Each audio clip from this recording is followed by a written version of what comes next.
लोकसंहे प्रचन्द्यमूढा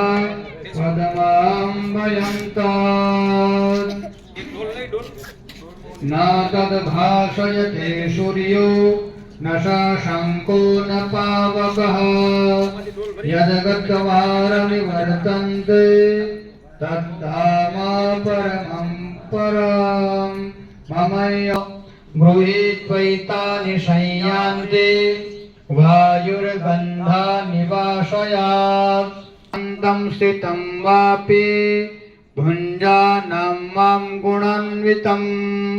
विमूढानानुपश्यन्ते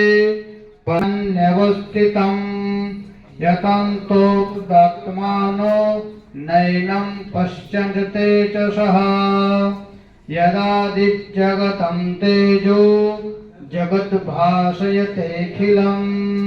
यश्चन्द्रमसि भूतानि धारयाम्यहमोजसा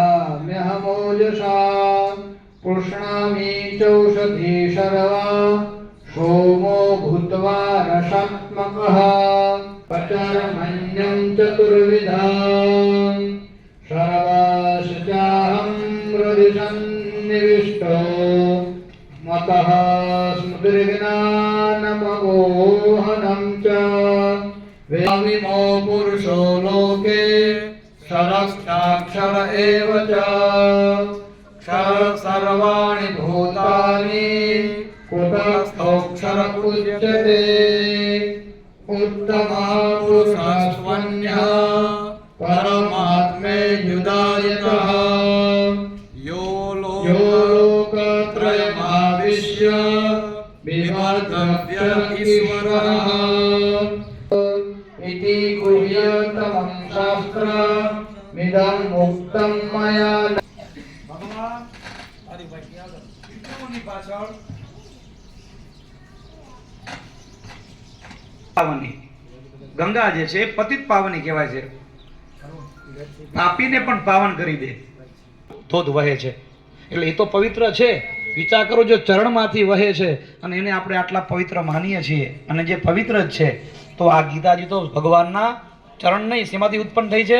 મુખમાંથી। સ્વયં નારાયણ જે બોલ્યા છે 700 શ્લોકો અને અર્જુનને પોતાનું દિવ્ય દર્શન એ માત્ર અર્જુન જ કરી શક્યા હતા। અર્જુન જેવું આ તો સારથી છે મારા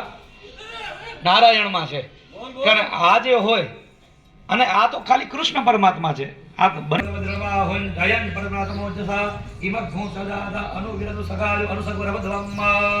એ જે રજ છે એ રજને અર્પણ કરે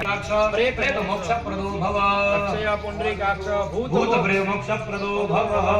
અનાદિ નિધિના દેવો સંઘ ચક્ર ગદાધર અક્ષય પુંડરીકાક્ષ પિતૃ મોક્ષ ભૂત મોક્ષ પ્રેત મોક્ષ